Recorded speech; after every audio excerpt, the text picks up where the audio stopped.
Hello hello, কেমন আছো সবাই? Good evening. আশা করি সবাই খুব ভালো আছো এবং তোমাদের স্টাডিও খুব ভালো করে চলছে আশা করছি। আগের দিন যে অঙ্কগুলো করেছিলাম সেগুলো ভালো করে প্র্যাকটিস করেছো তো?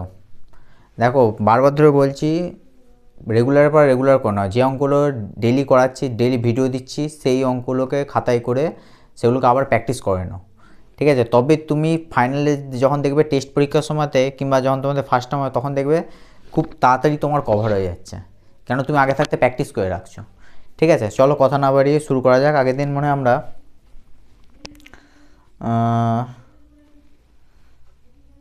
হ্যাঁ 12 পর্যন্ত অঙ্ক করেছি, আজকে 13 থেকে হবে। 13 অঙ্কটা বিশাল ইম্পর্টেন্ট, ঠিক আছে? এবছরে মাধ্যমিকে এলে তাহলে তোমাদের বেলায় চান্স নেই, কিন্তু এবছর যদি মাধ্যমিকে না আসে তাহলে তোমাদের বেলায় একটা চান্স থাকতেই পারে, কারণ 13 অঙ্কটা 2022 সালে এসেছিলো।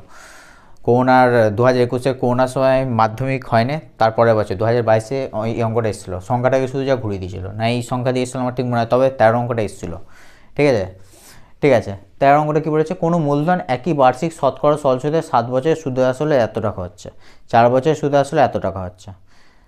তাহলে মূলধন বার্ষিক সরল সুদের হার নির্ণয় করো। আচ্ছা, আমাকে মূলধনও বার করতে হবে, বার্ষিক সরল সুদের হারও বার করতে হবে। তাহলে 13 অঙ্কটা,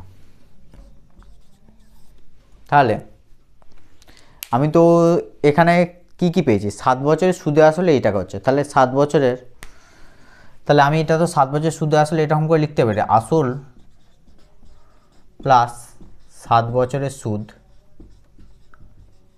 ইকুয়াল টু ক টাকা? 7,100 টাকা।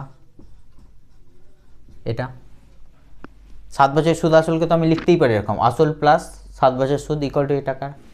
ঠিক আছে, একইভাবে কি লিখতে পারি? 4 বছরের সুদ আসলে কত হচ্ছে? 6,200 টাকা। তাহলে লিখতেই পারি আসল প্লাস 4 বছরের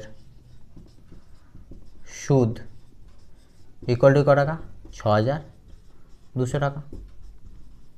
এটা লেখা যায়। 9 অপনয়ন পদ্ধতি করেছো, তাহলে দেখো এখানে প্লাস আছে, এখানে কি হয়ে যাচ্ছে? মাইনাস। এখানে প্লাস আছে, এটা মাইনাস। এখানে প্লাস আছে, এখানে মাইনাস। তাহলে দেখো আমি যদি অপনয়ন পদ্ধতি করি, স্টেপ করি, তাহলে আসল কেটে যাচ্ছে। তা 7 থেকে 4 বিয়োগ গেলে কত আসে? 3 বছর। তাহলে 3 বছরের সুদ ইকুয়াল টু ক টাকা? 3 বছরের সুদ ইকুয়াল টু 900 টাকা। ঠিক আছে, 3 বছরের সুদ এটা বেরিয়ে গেছে। তাহলে 1 বছরের সুদ কত বার করো তো দেখি? তাহলে 1 বছরের সুদ ইকুয়াল টু 900/3 ইকুয়াল টু 300 টাকা। ঠিক আছে, ঠিক আছে। তুমি এখানে দেখো ভালো করে, 7 বছর সুদও বার করতে পারো, 4 বছর সুদও বার করতে হবে। যেহেতু 7 বছরটা বড় হয়ে যাচ্ছে, ইয়ারটা অনেকটা বড়, তো আমি 4 বছর শর্টে এটা করে দিই। তাই 4 বছরের সুদ ইকুয়াল টু কত হবে? 300 × 4 ইকুয়াল টু 1200 টাকা। ঠিক আছে, তাই 4 বছরের সুদ আমি পেয়ে গেছি এটা। তাহলে 4 বছর আসলটা আমি পে করতে দেবে, তো আমি যদি এখানে 4 বছর সুদটা বসিয়ে দিই 1200 টাকা, তাহলে আমি তো আসলটা পেয়ে যাব। ঠিক আছে, এতটা টাকা তারপর করছি।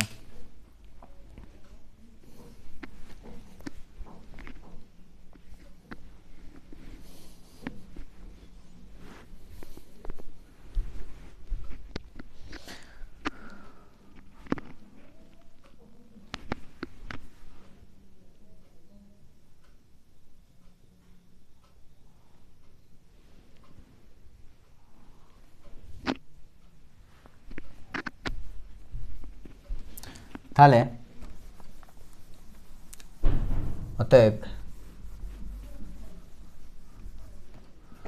অতএব আসল পি ইকুয়াল টু কী হচ্ছে বলো? 6,200। এটা ওই দিয়ে গেলে কী হচ্ছে? এটা প্লাস আছে, এদিকে গেলে কী হয়? মাইনাস হবে। তাহলে আমি একবারে বসাচ্ছি, অত করতে হবে না। -1200 ইকুয়াল টু 5,000 টাকা। এটা বেরিয়ে গেল আসলটা। ঠিক আছে, তাহলে আসল তো আমি পেয়ে গেলাম। তাহলে এবার কী বার করতে আমাকে?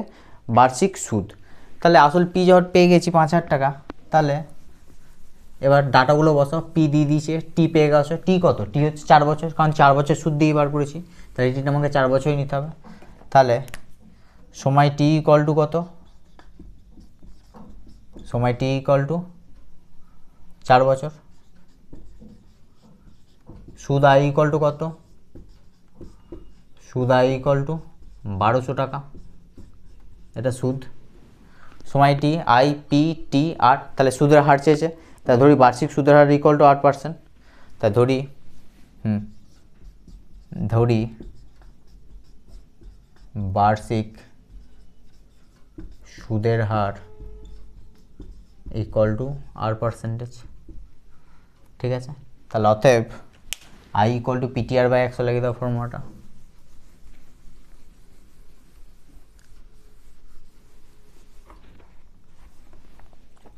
তাহলে অতএব I ইকুয়াল টু PTR/100। তাহলে I ইকুয়াল টু কত হচ্ছে, আইটা কত দেওয়া আছে, সুদ 1200 টাকা, তাহলে 1200 ইকুয়াল টু পি কত, এখানে পি হচ্ছে 5000, তাহলে 5000, টি কত, টি হচ্ছে 4 বছর, আর কত, আরটা বার করতে হবে বাই 100,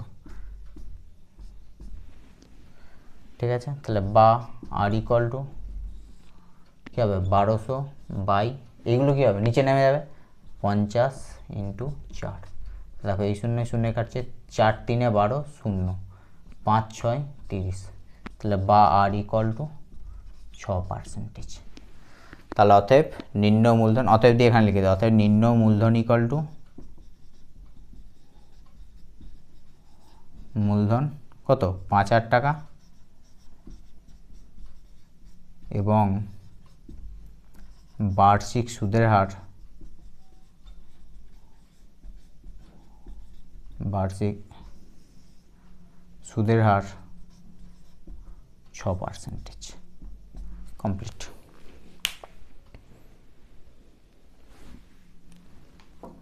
টুকে নাও, ইম্পর্টেন্ট অঙ্ক, বারবার ধরে বলছি, 2022-এ পড়েছিল।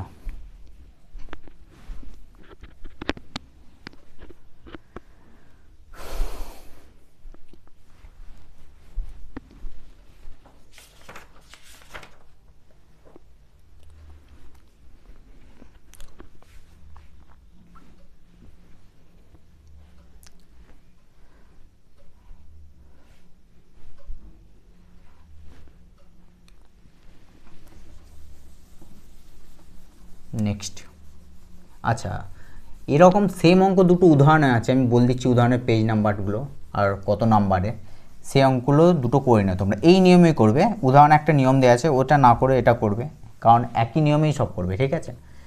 দাঁড়াও বলে দিচ্ছি, সেম অঙ্ক, পুরো সেম টু সেম একই, এই ফর্মুলায় শুধু সংখ্যাটাকে ঘোরানো আছে, বলেই রাখছি।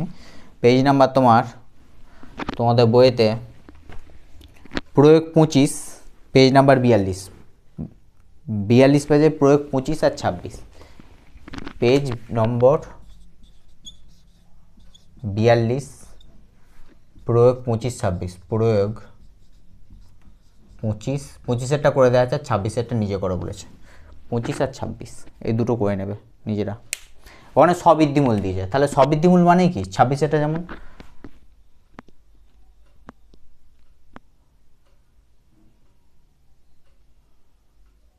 হ্যাঁ সবৃদ্ধিমূল দিয়েছে, মানে সবৃদ্ধিমূল মানে সুদযুক্ত আসল, ঠিক আছে, করার চেষ্টা করবে। নেক্সট অঙ্কে আমি যাচ্ছি।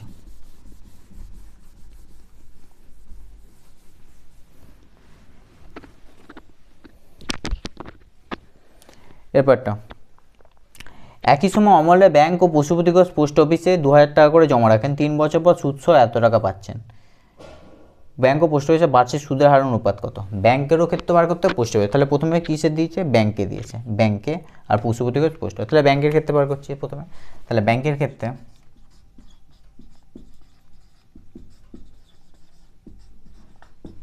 আসল পি ইকুয়াল টু টাকা, আসল পি ইকুয়াল টু কত হচ্ছে 2000 টাকা, 2000 টাকা, ঠিক আছে। বার্ষিক সুদের হার ইকুয়াল টু, আচ্ছা বার্ষিক সুদের হারটা তো আমাকে বার করতে হবে মনে হচ্ছে, হ্যাঁ আচ্ছা সুদ আসল দিয়ে দিয়েছে 2360 টাকা, সময় টি দিয়ে দিয়েছে 3 বছর, আচ্ছা সময় সুদ আসল, প্রথমে সুদ আসল কত হয়েছে ব্যাংকের ক্ষেত্রে, সুদ আসল মিলে 2360 টাকা পেয়েছে, সুদ আসল 2360 টাকা, তাহলে অতএব সুদ ইকুয়াল টু কত, আমি বলেছিলাম সুদটা বের করতে গেলে আসল থেকে বিয়োগ করে দেবো, তাহলে সুদ I equal two 2360 minus 2000 equal to 360 টাকা, এটা সুদ বেরিয়ে যাচ্ছে, ঠিক আছে। সময় টি ইকুয়াল টু ধরে নাও, এই দিয়ে দিয়েছে সময় টি ইকুয়াল টু কত দিয়েছে, হ্যাঁ 3 বছর দিয়েছে, সময় টি ইকুয়াল টু 3 বছর। ঠিক আছে, তাই ধরি বার্ষিক সুদের হার ইকুয়াল টু 8%। তাহলে ধরি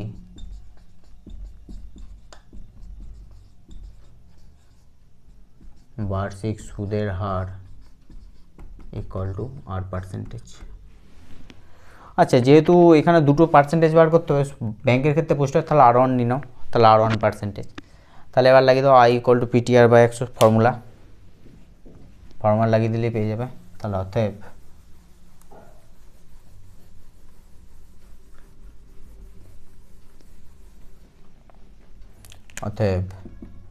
I ইকুয়াল টু PTR1/100। তাহলে বা I ইকুয়াল টু কত আছে 360, পি কত আছে, পি হচ্ছে 2000 টাকা, টি কত আছে, টিটা 3 বছর, R1টা বার করতে হবে বাই 100। তাহলে এই 0 0 এই 0 0 কেটে যাচ্ছে। আচ্ছা, তাহলে বা আচ্ছা কাটো না, সমান উপরে 3 12 36 0। আবার দেখো এই 0 এই 0 কেটে যাবে, 6 2 12। তাহলে বা R1 ইকুয়াল টু 6%। তাহলে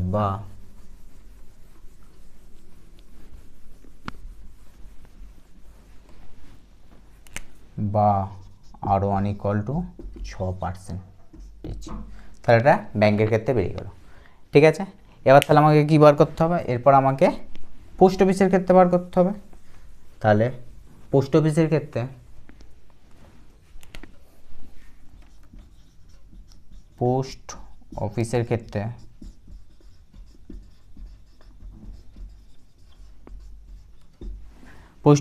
আসল দিয়ে দিয়েছে কত বলো,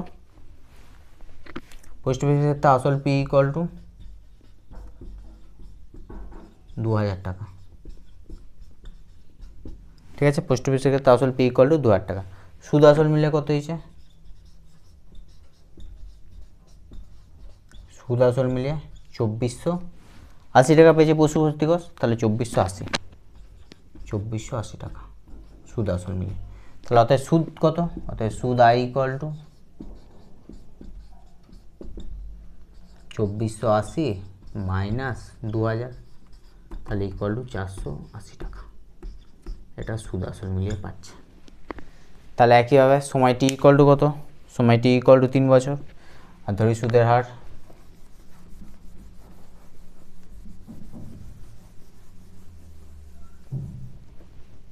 তাহলে সময় টি ইকুয়াল টু 3 বছর। ঠিক আছে, তাহলে ধরি বার্ষিক সুদের হার ইকুয়াল টু 8%। তাহলে ধরি বার্ষিক সুদের হার ইকুয়াল টু 8%। ঠিক আছে, তাহলে অতএব I equal to PTR2/100, PTR2/100। ঠিক আছে, তাহলে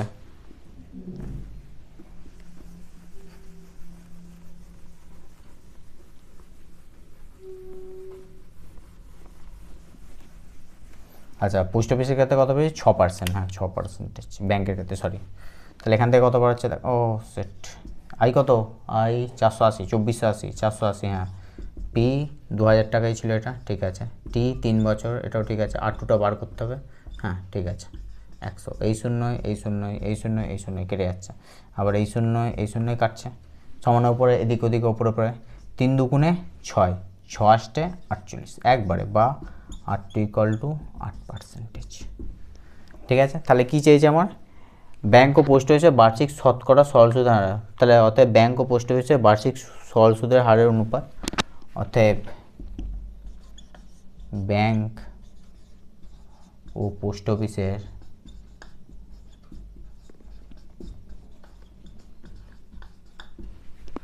বার্ষিক সুদের হারের অনুপাত, বার্ষিক সুদের হারের অনুপাত ইকুয়াল টু কত পার্সেন্ট, ব্যাংকের ক্ষেত্রে 6% ইস টু 8%। তাহলে পার্সেন্টেজ কেটে যাচ্ছে, 2 দিয়ে কাটছে, 3 2 6 4 2 8, তাহলে ইকুয়াল টু 3:4। কমপ্লিট।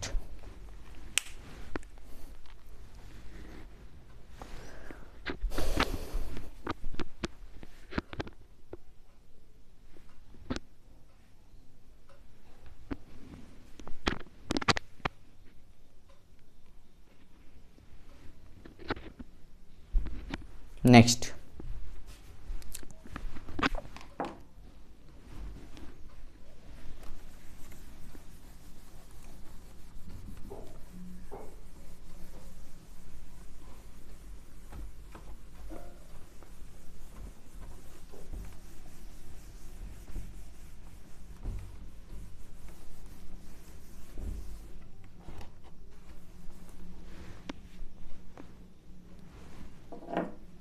তারপরটা 15 কি বলেছে, একটি তাঁত সমাবেশ সমিতি যন্ত্রচালিত তাঁত ক্রয় করার সময় এত টাকা ধার করে, 5 বছর পর সেই ধার শোধ করে তাকে এত টাকা লাভ দিতে হলো শোধ করতে, তাহলে ব্যাংকের বার্ষিক সরল সুদের হার কত? তাহলে আসল পি পেয়ে গেছি তো আমি এখানে, তাহলে এখানে আসল পি ইকুয়াল টু কত? আসল পি ইকুয়াল টু 15,000 টাকা, ঠিক আছে। সময় টি ইকুয়াল টু কত? সময় টি ইকুয়াল টু 5 বছর। আচ্ছা, তারপরে কি বলেছে? সুদের হারটা বার করতে বলেছে। আচ্ছা, সুদ আসল তো পেয়ে গেছি, হ্যাঁ সুদ আসল তো দিয়ে দিচ্ছে, তা সুদ আসল মিলিয়ে কত শোধ করতে হচ্ছে তাকে? দেখো, ব্যাংক থেকে এই টাকাটা ধার নিয়েছিল, সুদ সহ তাকে পরিশোধ করতে হচ্ছে কত বলেছে? 22,125 টাকা। তাহলে সুদের সাথে আসলটা মিলিয়ে তো হচ্ছে তোমার ওই টাকাটা শোধ করতে হচ্ছে, তাহলে সুদ আসল মিলিয়ে কত হচ্ছে? 22,125। তাহলে সুদ আসল ইকুয়াল টু কত? 22,125। তাহলে অতএব সুদ ইকুয়াল টু কত? অতএব সুদ আই ইকুয়াল টু কত টাকা? তাহলে 22,125 মাইনাস 15,000, তাহলে ইকুয়াল টু কত? 7,125 টাকা। এটা সুদটা মিলে সুদাই। এবার কি দিয়েছে আমার? সুদের হারটা চেয়েছে আমার, বার্ষিক সুদের হার। তাহলে ধরি বার্ষিক সুদের হার ইকুয়াল টু কত? 8%। তাহলে ধরি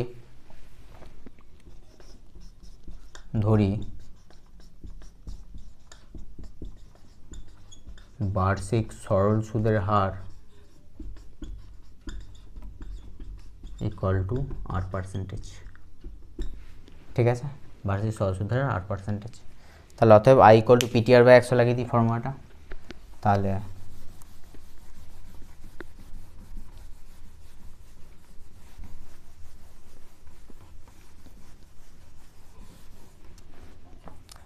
অতএব I equal to PTR by 100, তাহলে বা আই কত? 7,125, পি কত? পি হচ্ছে 15,000, টি কত? টি কত দিয়েছিল? টি এখানে কত? 5 বছর, তাহলে টি 5 বছর, 8টা এখানে লিখতে হবে বাই 100, তাহলে এটা শুনে কেটে যাচ্ছে, তাহলে বা আর ইকুয়াল টু তাহলে কত আসছে? 7,125 বাই 150 ইন্টু 5, 5 14 70, 5 2 10, 5 5 25। আচ্ছা, লাস্টে 25 আছে তো, 125, হ্যাঁ 25 দিয়ে কাটাকাটি যাক না, বুঝে 5 পয়সা 125, 125 17,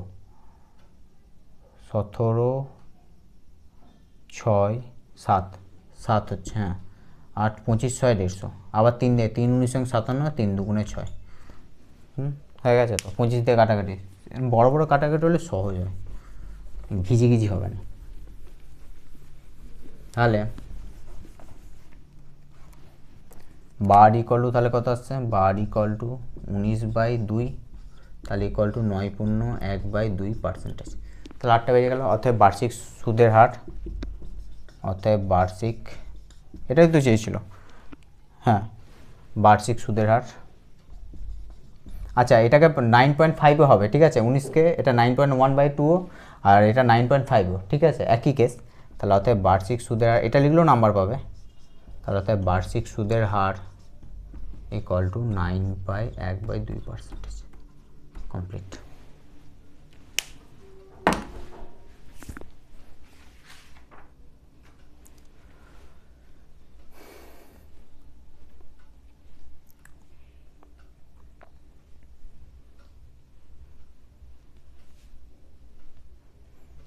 নেক্সট অঙ্ক, 16।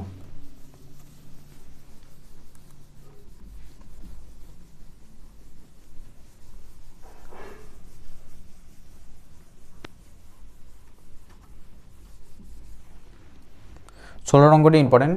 16-র মতো 2023-24 সালে এরকম একটা অঙ্ক এসেছিলো, 16 আর 17-র মতো। 16 আর 17 একই অঙ্ক। 16-র মতো অঙ্কটাই না 17-র মতো একটা অঙ্ক 2024-এ, কিন্তু এই আগের বছর যে পরীক্ষাটা হলো সরল সুদ কথা থেকে ওখানে একটা এসেছিলো অঙ্ক। দেখো 16 অঙ্কটা কী বলেছে, আসমল চাচা একটি কর্মক্ষেত্রে অবসর নেওয়ার সময় এত টাকা পেলেন। যেমন কেউ অবসর হলে রিটায়ার হলে যে পিএফ গ্র্যাচুইটি পায় না, সেরকম একটা টাকা পেলে ওইরকম। ওই টাকার কিছুটা ব্যাংকে কিছুটা পোস্ট অফিসে জমা রাখেন এবং প্রতি বছর সুদ বাবদ মোট 5,400 টাকা পান। যে টাকাটা পেলো সেই টাকাটার কিছু অংশ রেখে দিচ্ছে ব্যাংকে আর কিছু অংশ রাখছে পোস্ট অফিসে। এবার দেখো ব্যাংকে রাখলে কি পোস্ট অফিস, ধরো ব্যাংকে একটা এমআইএস করে দিল আর পোস্ট অফিসেও একটা, আচ্ছা ব্যাংকে এমআইএস আর পোস্ট অফিসে একটা এমআইএস করে দিল, ঠিক আছে। এরকম একটা হচ্ছে তোমার সুদ পাচ্ছে। আচ্ছা আমি ধরে নিচ্ছি এমআইএস না করে ফিক্সড করে দিল, 1 বছরের জন্য ফিক্সড, তাহলে কিছুটা সুদ পাবে, ঠিক আছে। এখান থেকে কিছু সুদ পাবে, এখান থেকেও কিছু সুদ পাবে। তাহলে সুদ, এই দুটো সুদের যোগই কত বল দিচ্ছে, 5,400 টাকা পাচ্ছেন, মোট 5,400 টাকা, ঠিক আছে। এই টাকাটা পাচ্ছে। তাহলে ব্যাংক আর পোস্ট অফিসে বার্ষিক সরল সুদের হার এত, ব্যাংকের সুদের হার দিয়ে দিচ্ছে 5% আর পোস্ট অফিসের সুদের হার দিয়ে দিচ্ছে 6%, ঠিক আছে। তারপরে কি বলেছে, তবে তিনি কোথায় কত টাকা জমা রেখেছিলেন। তাহলে মনে করছি মোট টাকা কত, 10,000 টাকা, তো না 3 2 5 5 1 লাখ টাকা। তাহলে মনে করি তিনি ব্যাংকে কতটা, 16টা। তাহলে মনে করি তিনি ব্যাংকে x টাকা এবং পোস্ট অফিসে ভালো করে বোঝার চেষ্টা করো। এখানটা ধরো তোমার কাছে 500 টাকা আছে, ঠিক আছে, ছোটো করেই বলছি। এর মধ্যে তুমি 200 টাকা অ্যামাউন্ট ব্যাংকে জমা দিয়ে দিচ্ছ, তো তোমার কাছে আর কত পড়ে আছে, 500 থেকে 200 বিয়োগ করলে কত হয়, 300 টাকা। তো তাহলে এই 300 টাকাটা পড়ে আছে, এই টাকাটাই তুমি কী হচ্ছে পোস্ট অফিসে জমা দেবে। তুমি যদি এরকম করো তাহলে কী হচ্ছে, প্রথমে 200 টাকা ব্যাংকে দিয়ে দিলে, তাহলে আর কত পড়ে আছে, 300 টাকা পড়ে আছে। এই 300 টাকাটা কী হবে, তুমি পোস্ট অফিসে, তাহলে এখানে কী হচ্ছে, তিনি ব্যাংকে x টাকা জমা দিয়ে দিয়েছিলেন অলরেডি, ঠিক আছে। তাহলে আর কত পড়েছে, এবং পোস্ট অফিসে তাহলে 1 লাখ মাইনাস x টাকা জমা রেখেছিলেন,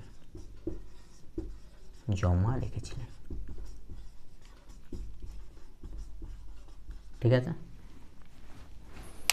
বুঝতে পারলে। তাহলে এবার ব্যাংকের ক্ষেত্রে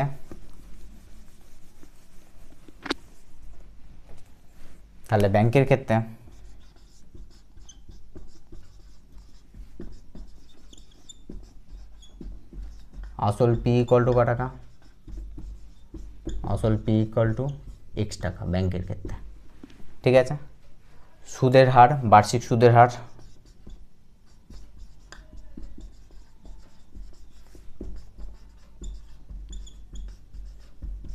আর ইকুয়াল টু কত পার্সেন্টেজ, বার্ষিক সুদের আর ইকুয়াল টু 5%। আচ্ছা এখানে P1 ধরো, P1 R1 ইকুয়াল টু 5%, ঠিক আছে, কারণ দুটো সুদের হার দেওয়া আছে। আচ্ছা সময় টি ইকুয়াল টু কত, সময়টা একই, তাহলে সময় টি ইকুয়াল টু, এখানে না লিখে এখানে করো, সময় টি ইকুয়াল টু 1 বছর, ঠিক আছে। সময় টি বেরিয়ে গেছে, এই 1 বছর দিয়েছে, সরি সময় টিটা 1 বছর। তাহলে আমাকে কি বার করতে হবে এখানে, সুদটা কত, তাই তো। তাহলে ধরি সুদ ইকুয়াল টু I1 টাকা, কারণ দুটোর ক্ষেত্রে বার করতে হবে তো। তাহলে ধরি সুদ ইকুয়াল টু I1 টাকা ধরছি, সুদ ইকুয়াল টু I1 টাকা, ঠিক আছে।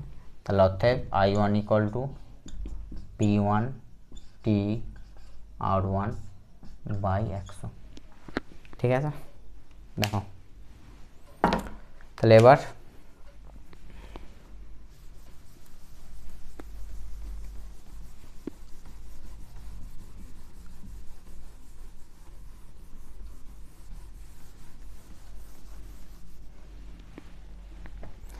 বা I1টা বার করতে হচ্ছে, P কত x টাকা, T কত 1 বছর, R1 কত 5% বাই 100, ঠিক আছে, কাটবে না, এটাই রেখে দাও। বা I1 equal to 5x by 100 টাকা, এটা বেরিয়ে গেছে I1টা।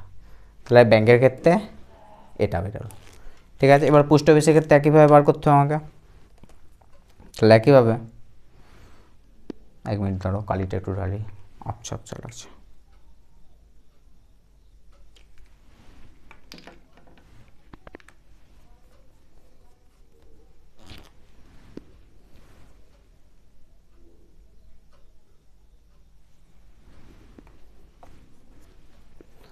তাহলে এবার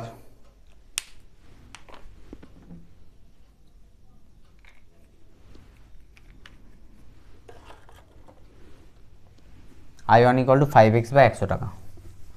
এবার পোস্ট অফিসের ক্ষেত্রে বার করো।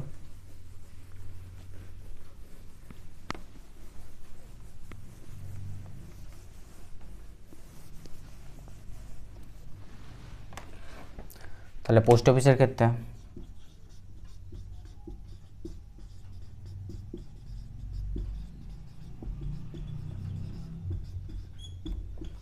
আসল P2 = কত, 1 লাখ মাইনাস x টাকা। P2 = এটা পোস্ট অফিসের ক্ষেত্রে আসল। আচ্ছা, সময় T = এর ক্ষেত্রেও কী হচ্ছে, 1 বছরই সময়টি। আচ্ছা, বার্ষিক সুদের হার R =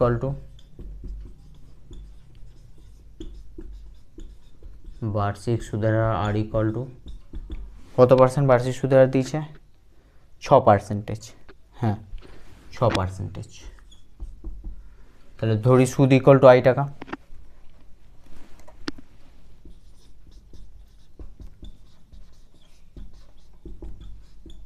I2 টাকা। ঠিক আছে, তাহলে অতএব I2 = এটা R2 দাও করো, R2 P2 T R2 by 100। ঠিক আছে, তাহলে এটা 5x বাই 100 এটা আছে, এটা দরকার আমার।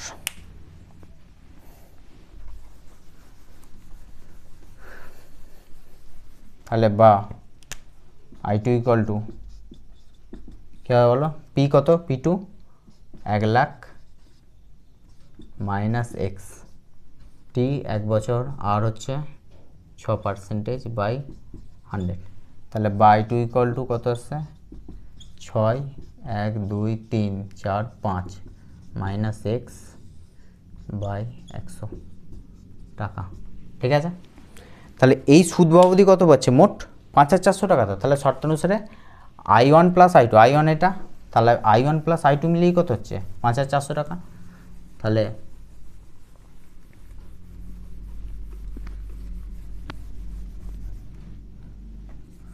শর্তানুসারে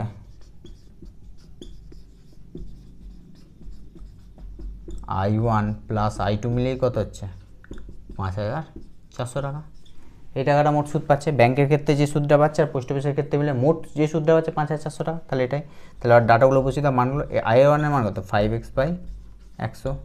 I2 র মান কত, 6 × 1 2 3 4 5 মাইনাস x বাই 100 = কত হচ্ছে, 5400। কেন কাটতে বারণ করেছিলাম দেখো, এখানে 100 লসক হয়ে যাবে, যদি কাটতে যেতে না তাহলে সমস্যা হয়ে যেত। তার থেকে ক্যালকুলেশন সহজ করো।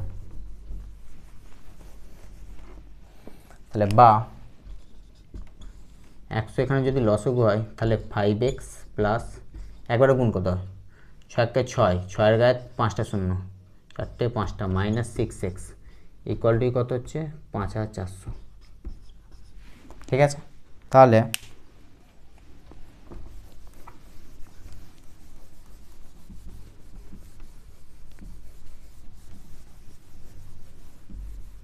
ইম্পর্টেন্ট অঙ্ক আছে, বারবার ধরে বলছি।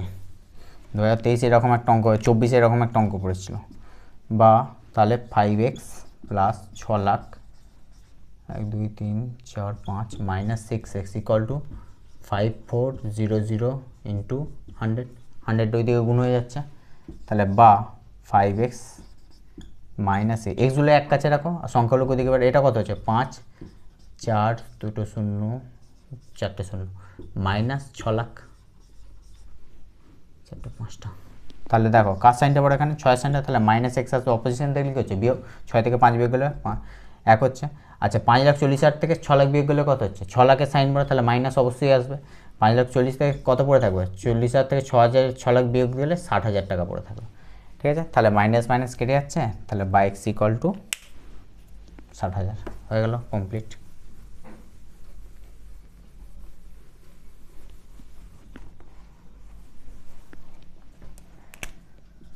By x equal to 60,000। অতএব তিনি ব্যাংকে 60,000 টাকা এবং পোস্ট অফিসে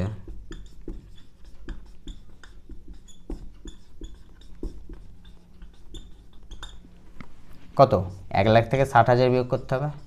1,04,5 মাইনাস 60,000 ইকুয়াল টু 40,000 টাকা জমা রেখেছিলেন।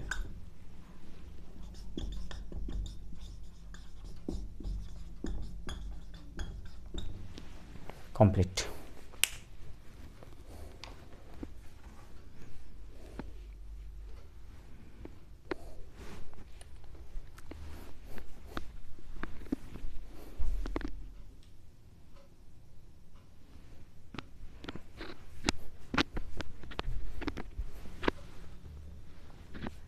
নেক্সট,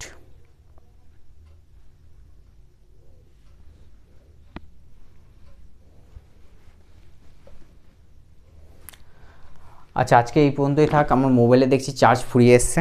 ঠিক আছে, পরের দিন আমরা বাদবাকি অঙ্কগুলো নিয়ে আলোচনা করবো। আর 17, 18, 19 করে 4টে অঙ্ক বাকি আছে প্লাস শর্ট প্রশ্নগুলো।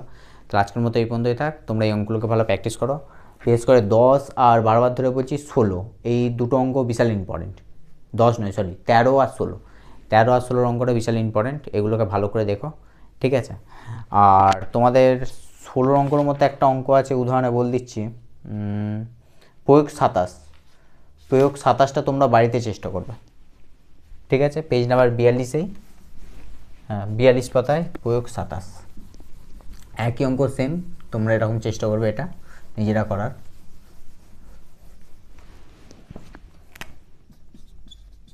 পেজ নাম্বার 42 প্রয়োগ 27, এটাও চেষ্টা 25, 26, 27 তোমাদের 3টে অঙ্ক দেওয়া থাকলো, 3টে অঙ্ক করে নিও। ঠিক আছে, ঠিক আছে, গুড নাইট, ভালো থেকো আর অঙ্কগুলোকে ভালো করে প্র্যাকটিস করো। Good night, tata.